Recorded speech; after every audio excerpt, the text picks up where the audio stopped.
네, 반갑습니다. 오늘은 신규 상장주 매매 방식에 대해서 강의를 하도록 하겠습니다. 우선은 21년 하반기에 상장했던 종목들을 한번 싹 다 보도록 하겠습니다. 세 가지 패턴이 있는데, 첫 번째가 꾸준히 상승 이후에 하락한 패턴이 있고, 두 번째는 상한가 이후에 하락한 애가 있고, 세 번째는 상장하자마자 하락한 경우가 있습니다. 가장 많은 경우의 수가 상장하자마자 하락하는 경우인데, 우선은 하나씩 살펴보면 상장 이후에 꾸준히 상승한 종목을 보겠습니다. 이게 보시면 상장 이후에 꾸준히 상승한 이후에 이제 하락이 나오는 패턴. 카카오뱅크도 상장 이후에 상승 이후에 계속 하락하는 패턴.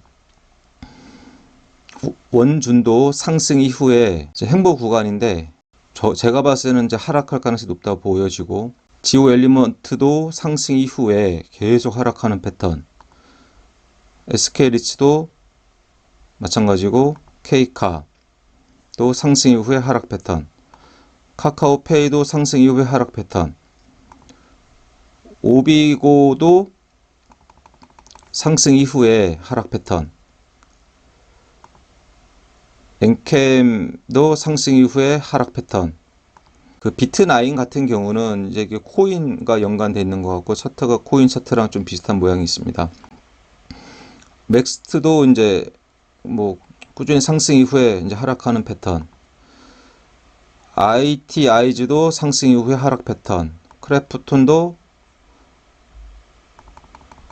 상승 이후에 하락 패턴이 되겠습니다. 그리고 상장하자마자 상한가가 나오고 나서 죽는 패턴이 있습니다. 원티드랩도 상한가가 나오고 나서 죽는 패턴. 아스플로도 상가 찍고 죽는 패턴. CU테크도 상가 찍고 죽는 패턴. 브레인즈 컴퍼니도 상한가 갔다가 죽는 패턴. 마인즈랩도 상한가 갔다가 죽는 패턴. 플래테어도 상한가 갔다가 죽는 패턴. 일제하이솔루션도 상한가 갔다가 완전 죽는 패턴. GI텍도 마찬가지입니다. 그리고 이제 제일 재수없는 게 상장하자마자 하락한 애들이 있는데, SK스퀘어는 이제 상장하자마자 계속 줄줄 흘러내리고 있고, GMBS 엔지니어링도 상장하자마자 이제 계속 내려가는 이런 부류에 있는 종목이고, 리파인도 마찬가지고, SD 바이오센서도 마찬가지고, KTB 네트워크도 계속 하락하고 있고, YM텍도 마찬가지고, 실리콘2, 피코그램, NH 오런리츠, 바이오플러스, 한컴 라이프케어, 차이백신 연구소, 아주스틸, 투엄, HK이노엠, 프롬바이오, 딥노이드, RBW, 바이젠셀, 지니너스.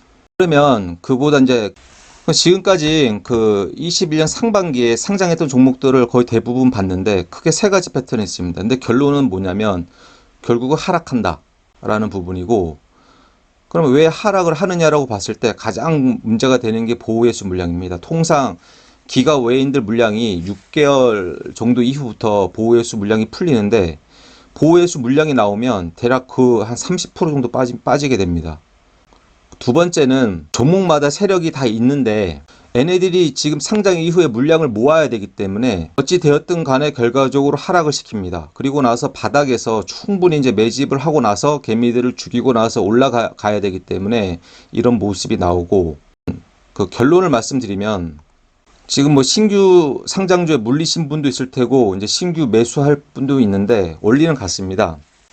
두 가지 조건이 있는데, 첫 번째는 보호예수 물량이 나오고 난 이후에 매수를 하든 추매를 해야 됩니다. 두 번째 조건은 매수 자리 혹은 추매 자리인데, 예를 들어서 추매 자리나 매수 자리는 이제 두 가지 자리가 있습니다. 첫 번째가, 여러분들이 보유 종목은 여러분들이 더 자세히 알기 때문에, 만약에 내 종목이 엄청나게 우량주이면서도 성장성이 있다라고 했을 때는, 첫 번째는 여기 21선을 강력하게 돌파하고 나서 죽었을 때 매수를 해야 됩니다.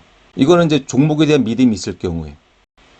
샘씨 NS도 보면 여기 보시면 21선을 강력하게 돌파 이후에 죽었을 때 여기서 매수를 해야 되는 부분이고, 두 번째는 난 잘 모르겠다라고 했을 때 가장 보수적으로 하는 방식이 뭐냐면 이 121선을 강력하게 돌파하고 나고 나서 죽었을 때 매수를 해야 됩니다. 그러니까 예를 들어서 샘씨 NS를 봤을 때 지금 내가 총알이 2개 남아있다라고 했을 때 매수 자리가 120 뚫고 내려왔을 때 여기 6,350원 자리에다가 총알 하나 넣고 두 번째 총알은 5,900원에 추매를 하면 됩니다.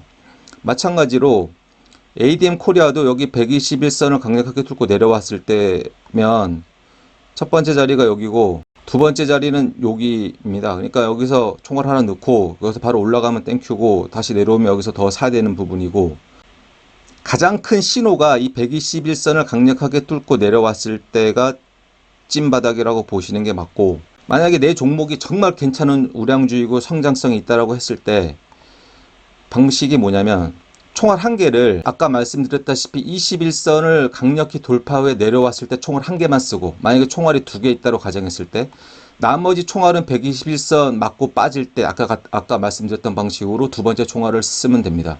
보호회수 확인 방법은 뭐 가장 쉽게는 여기 토론방 가서 갖고 여기다 보호회수를 검색하시면, DOU 같은 경우는 여기 보시면 여기 3개월짜리 보호회수랑 6개월짜리 보호회수 두 가지가 있다라고 나와 있습니다.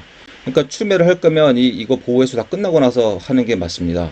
SK 스퀘어 같은 경우는 걔는 이제 인적 분할을 한 거라서 걔는 따로 보호회수가 없습니다. SK 스퀘어 같은 경우는 상장하자마자 그냥 기가 왠지 다 던져갖고 이렇게 폭락이 나온 부분이고, 오히려 지금 DOU보다는 SK 스퀘어가 뭐 보호회수가 이미 다 나왔다고 지금 보기 때문에 더 괜찮은 조건이고, DOU는 아직 더 나와야 됩니다. 보호회수가.